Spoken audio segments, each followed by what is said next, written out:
thank you, Mr. Hill, for you're not a member of the posse, but thank you for joining me for this Renovating 101. So this is more so for you all to learn more about each of us and the things we do outside of the posse. So Mr. Hill is our military consultant. He's the only one in the group who had like military experience.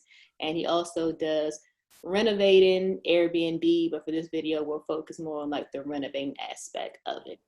So for those who don't know you, Ryan, give us a little bit more about yourself. Where you're from, where you live, what you do for a living. Just a little bit. Okay, yeah, like Samir said, my name is Ryan Hill. I'm from Richmond, Virginia. Of course, I went to A&T. I graduated in 2010. Um, After that, I went to school for architectural engineering. And then I got a master's from A&T as well in construction management. And then after that, I kind of went and worked for a couple of private design companies, specializing in HVAC, mechanical design. And then after that, I joined the military. I became a civil engineer corps officer, uh, which I was that for about 5 years. I got out when I was a lieutenant, and now I work, for the government, as an engineer. So currently, I reside in Long Beach, California. Before that, I was stationed in San Diego, California, and that's where I kind of, enter, like the real estate scene. That's where I purchased my first property on my own using the VA loan. Yeah, and while I was down in San Diego, I was a construction manager. And then I was the assistant public works officer, so dealing with facilities. And then after I got out of the military, I became a construction manager working for the government, but as a civilian. And then after that, the next position after that was I was the project management and engineering branch head for a while. But then I relocated to Long Beach. So I kind of just went back to construction management because that was a job that was available in Long Beach. So what got you into real estate? So like my background, like I'm from the south side of Richmond, Virginia. Um, I've lived in an apartment my entire life. My mom bought her first house when I moved and went to college. So I didn't get that experience. So I thought it was very important to, own an asset that was tangible. And then I thought a house, I thought that would be cool. And then, getting out of the military, I had the opportunity to use a VA loan and, buy a property and put zero down, just based off of my credit score, my income. And I was surprised that, I was I guess, ignorant to the home buying process. And then I was surprised at how much house I could buy, how much I could afford based on my salary and my credit score. So that kind of got me excited. I'm like, okay, I'll buy this house. And the first house I bought, I'd never lived in it, not one day. Oh. Yeah, it instantly became, a vacation rental. Do you guide someone on picking that right property? It's like, yeah, it may make you a lot of money, but like if you're not selling or renting it out, you're responsible for all of those bills. So how do you go about picking your properties? Okay, so my whole deal was, I've lived in an apartment, I've rented a house, I've done those kind of things. People get comfortable, they'll live in your property for years, and just not maintain it. So I'm not interested in traditional renters. I love vacation rentals. People come, they leave, you clean it up, and you move on. So me being stationed in San Diego, San Diego is a place where people come to vacation. Right? Like I live there, but people come to their vacation year round because the weather is so nice. It's 70 degrees year round. You go to the beach anytime you want. So me knowing that, I'm like, okay, all right. So where I bought my house, it wasn't actually in like downtown San Diego or close. It was probably about, a 30-minute drive from where I actually lived. I lived in a poppin' neighborhood, in San Diego. But the area that I bought in was, I could buy, this amount of house for this cost. So, the first house I bought was $420,000. That's a lot of money. And, and it was a 2-bedroom, 1-bath house with a 2-car garage. So I did a lot of research on the area. Around that area is up and coming. Like the city had a plan as far as development, a lot of new restaurants, a lot of new businesses. It was close to the coaster. Like I said, you can go out to the beach, catch the coaster. Public transportation was literally a 5-minute walk from the house. So people coming in, they didn't have to rent a car. They could catch the coaster, they could catch the bus, they could Lyft, they could Uber. That was a big deal. Or either they could walk out of the neighborhood and go across the street and get dinner. There are multiple restaurants, breweries, places to get drinks, hang out. So, I kind of looked for something like that, kind of catering to, families and like young adults who want to go out and have a good time without, having to rent a car and have the burden of, trying to find transportation. Yeah, so that was one of the driving factors: the cost, the area, what did it look like? What would it look like 5 years from now? Did the city have a plan? So it was the city of Vista, which I said is like 35 minutes from downtown San Diego, but it's still San Diego County. Now, did you work with a realtor when looking for your properties? I did, provided a lot of input. At first I was skeptical, about going all the way up to Vista, but then, after having multiple talks with my realtor and then looking at the actual plan that the city had, it made sense. I'm getting in early. I bought that house as 420. That house now is worth $710,000. And Wow. I didn't upgrade it. I didn't upgrade it at all. It's probably worth more than that now, but I didn't do anything to it. It had just been renovated. Um, yeah, it was a flip, and I jumped on it. And of Okay. course, the market wasn't crazy back then like it is. I think this was 2016, 17. So I didn't have to compete with a lot of people. Again, it was a smaller home, 2 beds, 1 bath, 2-car garage, but it was on a big lot. So it had a big backyard with a bunch of fruit trees in the back, a nice front yard, and then the neighborhood was up and coming. Okay.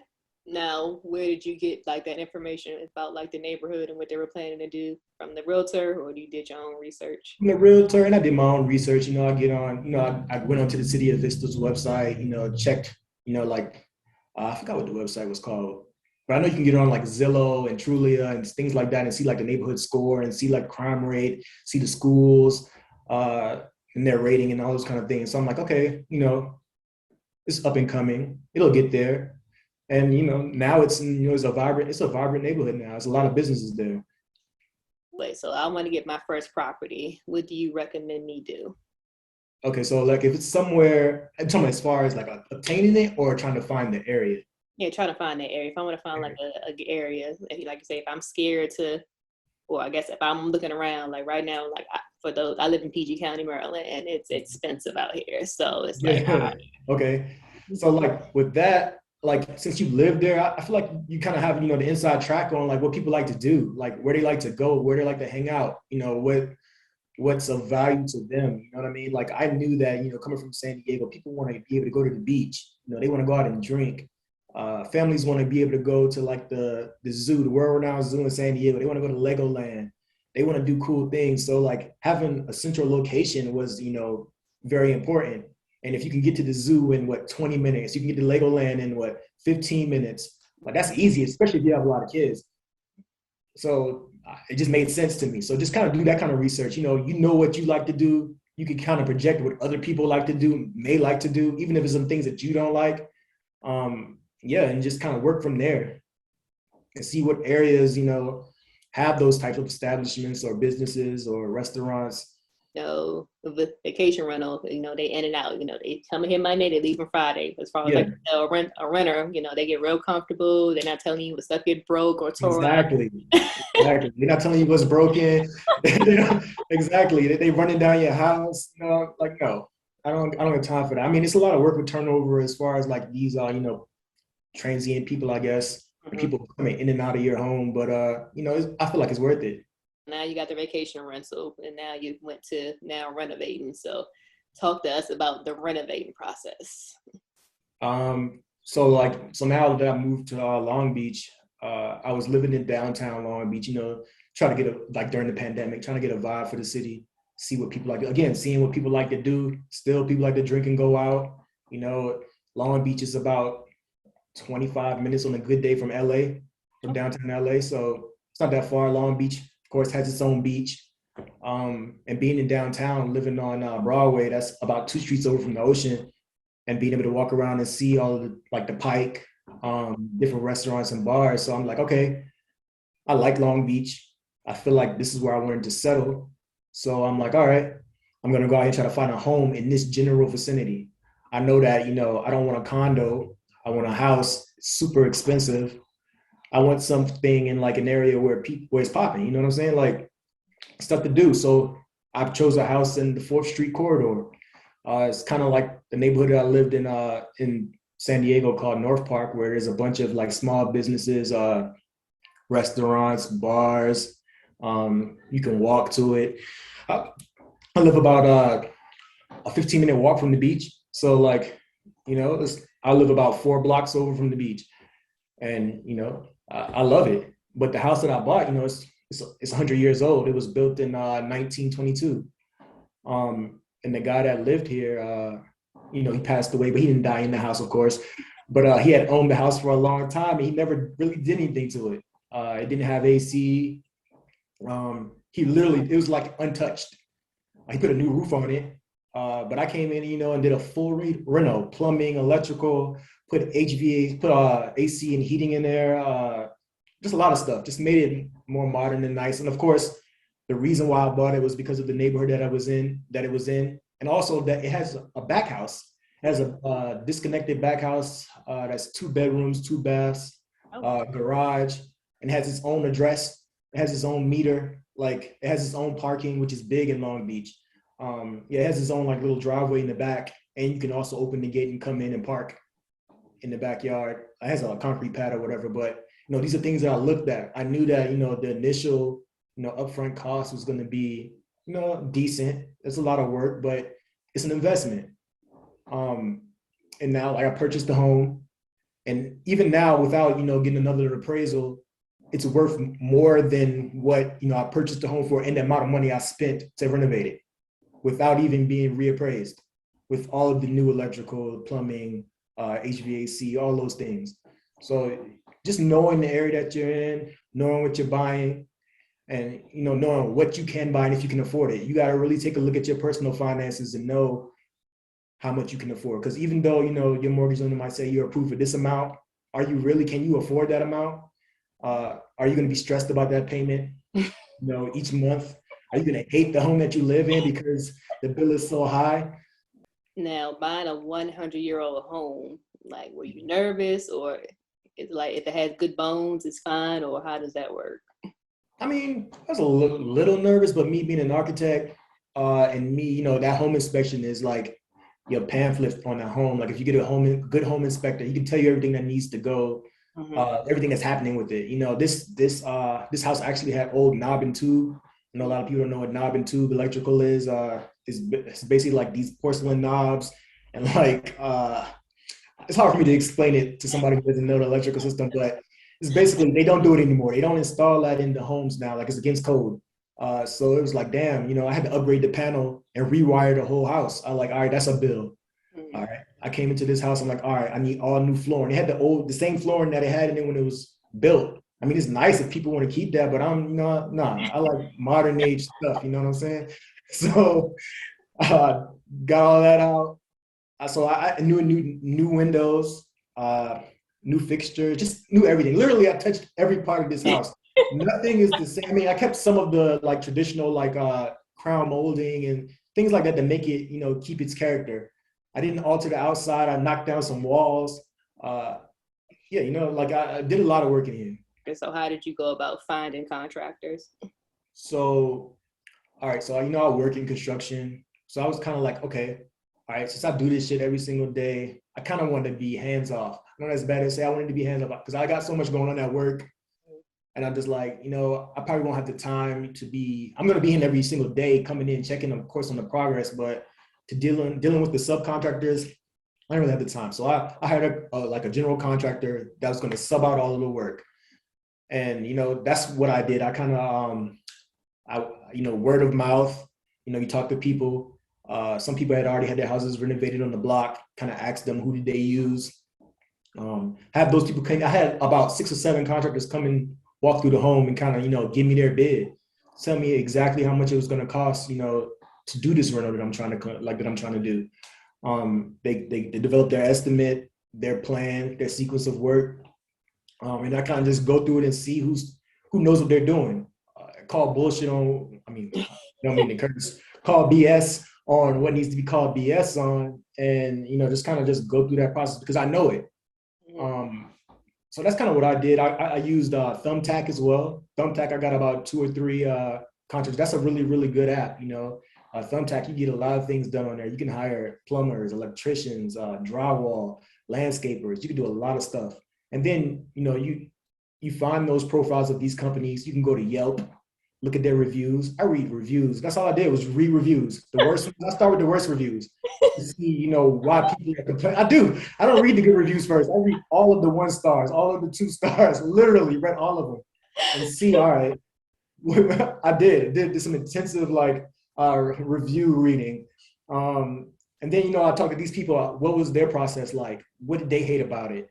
And just took in all of the information that they were willing to give. So like Thumbtack, Yelp, Instagram, Google, contracting companies, and then look at the reviews, look at their work on Instagram. If they do a good job, they're gonna post it.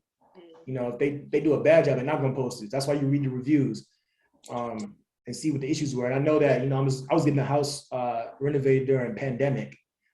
So I know that was going to be an issue as well, because we kind of faced that at work as well, because, contractors are trying to order material and the material is back ordered, or, they're trying to get work, man hours, their employment rates are low, people getting COVID, people missing work. So it was a hard process getting the house renovated during the pandemic. I mean, I guess we're still in the pandemic, but, it's kind of tapered off for most people.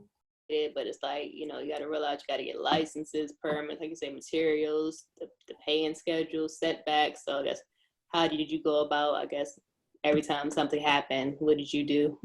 Okay, so with me hiring a general contractor, I kind of put the onus on them to, go down to downtown Long Beach to, first you have to develop engineering plans, I guess, if you're knocking down walls, if you're changing an electrical system. So they had to have an architect come in and actually, draw my house as is, like draw what it actually was, and then show, the city inspector downtown, hey, we're going to be removing this wall. We're going to be rewiring the house, installing this panel, doing this, like plumbing or whatever it is. And then, you have to set up an appointment for the inspector to come out, view it as it's built, like right now. And then you have to set up, the follow-up inspections of, rough electrical, rough plumbing. They have to come out and check it and make sure it's to the building code. You want to make sure you definitely, if you're doing a renovation of this size, where you're full gut, full remodel, you want to make sure it's done right. And you want to make sure it's permitted by the city, because that affects, the value of your house. Because if you're doing something illegally, they could come out here. Your neighbors might be a hater, oh, he in there getting all the new stuff. I don't know if the inspector came out. I don't know if the city inspector know about this. Do they know about this? They making all this noise over here. I'm gonna call the city. Inspector show up, shut all this down. And now here you are set back all these months. You might have to rip out all of the work that you just paid for. So, I mean, so that process takes a while, to get I had to get the permit for electrical, the permit to remove the wall for plumbing and all that stuff. And it took a while. I think it took about like a month and a half to get all of the permits that we needed. So that's something that you got to plan for as well. So like if you buy this house and you're not living in it. So I wasn't living in it during the construction. I was still living in downtown, paying that expensive rent and paying a mortgage. So you got to plan it out. So you got to know what you're doing. So I was paying a rent and a mortgage, and I got another mortgage in San Diego. So, you just got to make sure you're well aware of your finances. You know what's going on. You got to make sure you have that money ready for a renovation. So if back to, paying the process and paying for the renovation. So, it's initial deposit or whatever it was. My initial deposit with this contractor that I work with was only like $1,000. It's like $1,000. They went and I paid for the engineering drawings, which was about $2,500. I paid for the city permits. That was about $3,000. So you got to make sure you have those funds up front. So you pay for all those permits, you pay for the deposit or whatever, and then it was a schedule where, all right, I completed this amount of work, I paid them. They did rough electrical, I paid rough electrical. They did, rough plumbing, I paid for rough plumbing. Drywall, I paid for drywall. And then as far as materials, the contractor has their own, their contracting license, of course, and they have their own accounts with these different companies that provide the materials. So like flooring, tile. I kind of went out with their interior designer and kind of, went to these places and said, hey, I want this flooring, I want this tile, and then they use their account. They get discounts and things like that. And they would send me a bill through what's that? Was it Ready Books or something like that? QuickBooks, whatever it is. And I would see it and I was like, all right, this is how much this material is going to cost.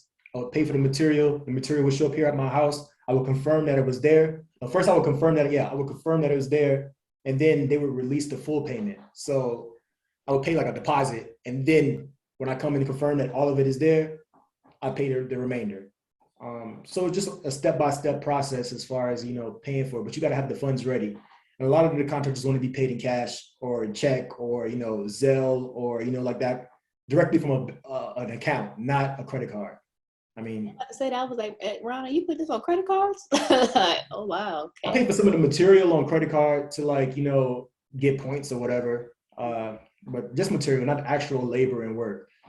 Contractor, most times all of the trades that they're subbing out are not their people. So they're getting a cut off the top, So say the electrician is going to charge them $15,000 to rewire an entire house. They're going to charge me $19,000. You see what I'm saying? As they're because they're the GC, and they found that person to come do that work. So that's their fee. With me cutting the middleman out, now I get the cost at $15,000 instead of the $19,000. So just kind of that process. I mean, I knew that in the beginning that I was going to be charged, that fee, but I just didn't have the time to be managing my work and then managing the work at my house. So now this time it's a much smaller home. This home up here is about 1,800 square feet, which a lot was going to be going on up here. The one back there is about 800 square feet and some change. I can manage that. I'm here living now. I'm not living downtown.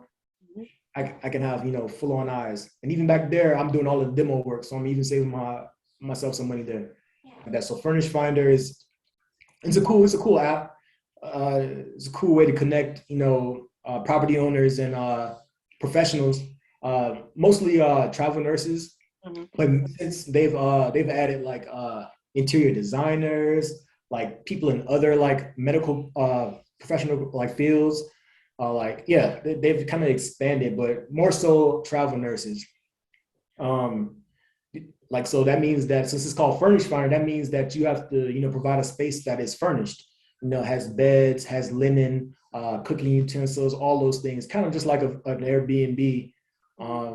They come and they, travel nurses have like 3-month contracts, 5-month contracts, whatever it is. They'll come, live, work, and then move on. And then someone else will come in and do the same thing. So it's like, all right, this person came, lived for 3 months. All right, they're gone. I go back in there and make sure all of the furniture is straight. There's no like crazy things going on back there. Get it back up to my standard. The next people come in with their contract, and you just keep it pushing. Their company, I think, actually pays directly to the Furnish Finder website, and then Furnish Finder like pays me my fee. It pays me my rent. They take whatever percentage they want to take off. I don't have it exactly off the top of my head right now, but so picking the prices. So like I said, I've done my research on, where I bought this property. So you can log on to Trulia, Zillow, Craigslist, and you can see what the going rates are, or apartments.com and see, put in your square footage, 2 bedrooms, 2 baths, your amenities. Do you have central air conditioning and heating? Do you have laundry on site? Do you have parking off street? All these things, and you can see what other people are charging. So, and then you kind of base it off is your place nice? Like all of my stuff is updated back there. You got internet, Wi-Fi, nice flat screen TV, nice plush bed, nice linens. Like we doing it nice back there. Like it's up to date. It's not no old stuff back there. You got somewhere safe to park, security lighting back there. You're gonna be safe. So then you just base it off of that. You can average it if you want to. You can see what the worst looking one is on the website and what's the best looking one and compare yours. What are they charging? And then you just fall in line. That's kind of what I do. Just fall in line. I don't want to be price gouging, but I'm gonna get what it's worth. And you don't have to pay it. If you sign up and say that you can pay it, you can pay it. Then this is what you want. You can come see it, take a look at it. If it's up to your standing and you feel like you can pay this amount, pay it. With your property in, I think you said San Diego, do you have a property manager for that? I know you can't be driving back and forth. I do. At first, when I started out, I was doing it all on my own. It was a learning process, trying to figure out, turnover. Like you provided all these things, and now it's like, all right, it's still your house and you still got to upkeep it. So I had to set up, like pest control where someone came out twice a month and like spray for bugs and mice and things like that. Lawn services, somebody to come out and cut the grass and do all that kind of stuff. Take the trash bins out to the front and pull it back. Things like that people don't think of. You gotta have a space to, have fresh linen, detergent, soap, refill things, batteries, flashlights, things like that people will need in case of an emergency, and then when the cleaning crew comes through to clean, they need to replenish, they need to be able to take the sheets off, put new sheets on. And I had a washer and dryer out in the garage. I wouldn't give guests like full access to the garage. Only if you were going to use, because I had bicycles and things like that, only if you're going to use like bicycles or things like that, you needed to take them to go ride to the beach, or if you needed to wash your clothes, I would give you access. But in the garage, I had a bunch of like utility cabinets that had like soap, all of the things that you need, toilet paper, paper towels. Then finding that cleaning crew, that was one of the hardest things too, like finding a cleaning crew that could have access to my calendar to know exactly when someone was checking in and out, when they needed to be there, and the availability to be there to clean for the next guest. Because sometimes somebody was checking out at 3 and the next guest was coming in at 6. So that 3 hour, like that 3 hour window, someone had to come there and clean it and get it ready for the next guest. So that was a struggle in the beginning. But I was able to figure it out. I was doing a lot of the stuff on my own, leaving work, coming up, rushing. Sometimes I had to clean the place myself. I was really like trying to, get it out, like get it done. You know what I mean? Because I wanted the good reviews. I knew my place looked great. I knew it was in a great location. I know the interior design was really, really good. Like I actually got it put on Airbnb Plus because they saw the pictures of it. Somebody like a professional photographer came out, took pictures, and they got on Airbnb Plus. And that actually generated a lot more income as well because people wanted to come there and take pictures and like do photo shoots and things like that. So it was really, really cool. It was a really cool experience. But then I got tired of that. I'm like, I work. And I'm like, I don't got time to do none of this stuff. So how I found my property manager was that I had another guy who got out of the military with me, and he actually we both bought our Airbnb at our house at the same time, and started working exclusively on Airbnb. And he actually created a property management company because we kind of bounced ideas off of each other of like, how are we going to maintain our home? How are we going to keep upkeep it and, keep guests happy and make sure, the things that need to be done that a normal homeowner would do get done, like servicing your HVAC system, like I said, the pest control, the lawn care, all those things. So he really took it on and kind of just, ran with it. He bought another property. He managed both of his. He started talking to other guys in the military because a lot of the guys in the military started doing the same thing because of that VA loan. Like, and they changed people who are lifers in the military, they kind of change duty stations a lot. So they'll come to one area, live for 2 years, buy a house, bounce, take their VA loan, buy another house in that location, bounce, and then, do the same thing. And then, San Diego is a hot spot for the Navy and the Marine Corps.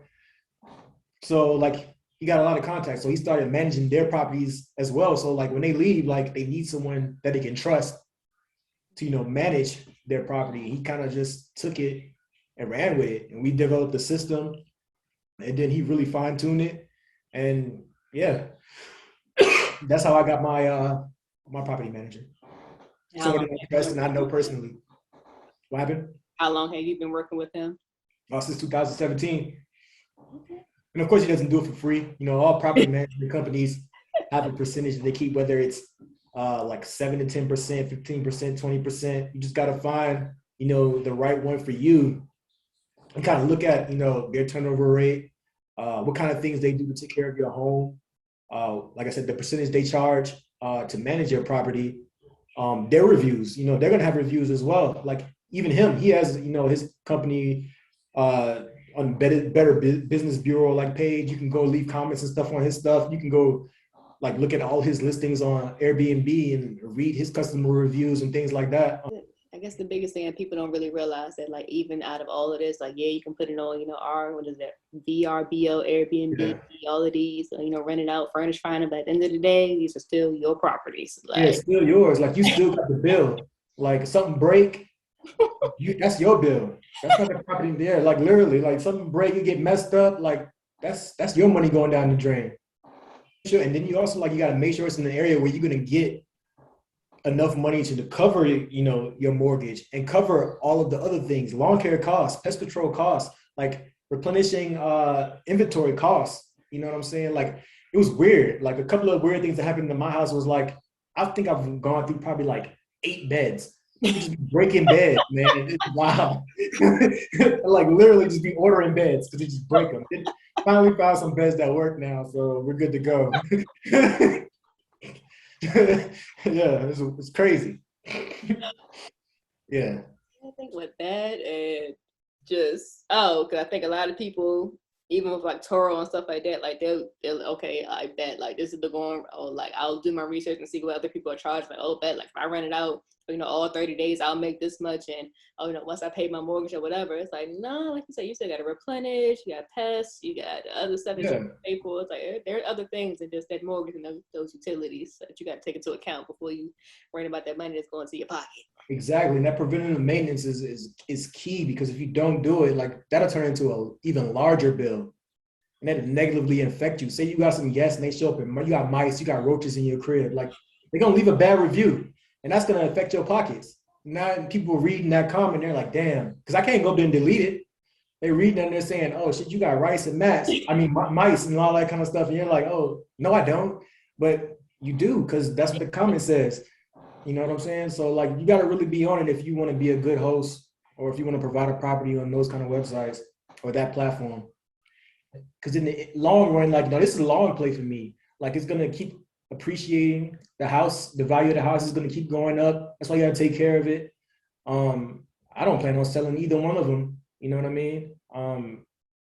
Yeah, I'm just like it's truly an investment. Like the same way you invest in your 401k, your retirement, the federal government, the CSP, all that stuff. Like that's your money. Like I'm putting money into this because I hope to get paid and continue to get paid. And maybe when I'm old and gray and I actually own this place, that's an income for me. Like I don't gotta like that's income just coming into my pocket and I just pay for the upkeep.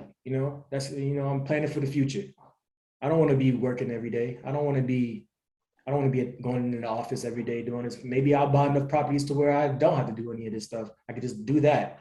So how long did it take you to renovate your property or your main house? Oh, so I bought it August of last year. I think I moved in, what was it like January of this year, February? So it was a while because yeah, we faced some issues. Went back and forth with some things. I'm expected. There's no contractor is perfect. Like you're gonna want to punch him in the mouth. But hey, you gotta you gotta push past it, or yeah, you know what I'm saying. Oh, make sure you have all those things in place. Make sure your contractor is licensed, bonded, and insured. You don't want to know unless you just know the inside track and you just know they're good or whatever. But you want to make sure they can cover it and can pay their employees and all that kind of stuff. I'm not just putting anybody in here. I ain't just gonna trust you because you say you can do it. You gotta verify all those things as well. That's very, very important.